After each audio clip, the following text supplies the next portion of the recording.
Part 22. Come on, join us. Please like and subscribe, then relax and enjoy. Clyde sent word to his friendly former boss, Pat McCrae, from the United Glass and Mirror Company, Swiss Avenue Way, asking of him a favor to help find Bonnie a job for pay. Pat had a word with the owner of his favorite local lunch place, and so got Bonnie a job at Mrs. Hartgrave's cafe.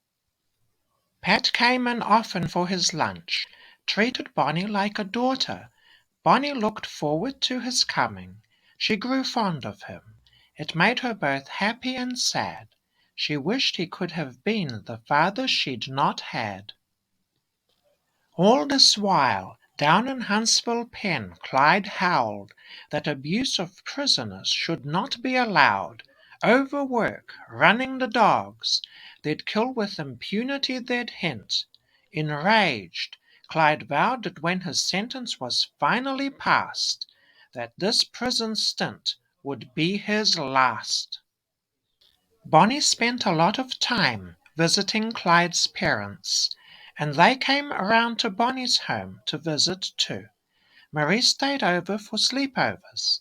The Barrows were dispossessed tenant farmers. They impressed as people who were straight up and true.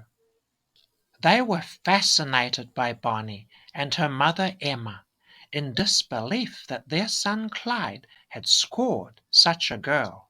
Well educated, to the 10th grade, cute, bubbly, a real doll. Clyde's mother Kimi, triggered by Bonnie's style and makeup, would conflictingly talk Bonnie down when Bonnie wasn't round. At their Higginbotham Bailey Logan workplace, Emma and Lily, chatting with the Ramirez sisters, found that Julio Ramirez, they'd known from their Cement City days, was looking to sell that newly subdivided plot he'd bought 3 years past at 1620 Eagle Ford Road at Patrick. Home at supper, Emma told Bonnie the news, said she thought Clyde's parents might be interested, suggested Bonnie tell them about it on her next visit. Bonnie hurried on over and told the Barrows about it. Together they went to view the place from the road. Well, the Barrows talked it over between themselves. Henry Barrow decided that if he could, he'd buy it. Told Bonnie he'd like to try it. So Bonnie told Emma, who told the Ramirez sisters at work. They set up a meeting with the Barrows and made a deal. A car happened to hit Henry Barrow's horse and scrap cart. Compensation money off of that was a good start. Beautician daughters Artie and Nell pitched in a share, and son Buck, with his new wife Blanche, may have rounded it off with money from their honeymoon as a robbing pair. So, with Bonnie's tip-off, the Barrows got the place.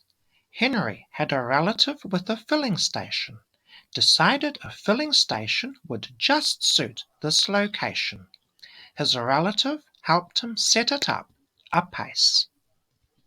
For gasoline had just now become all the rage, with Dad Joyner and Doc Lloyd having struck black gold just off the end of Mrs. Daisy Bradford's vegetable patch, financed by fraud, selling the same shares several times over.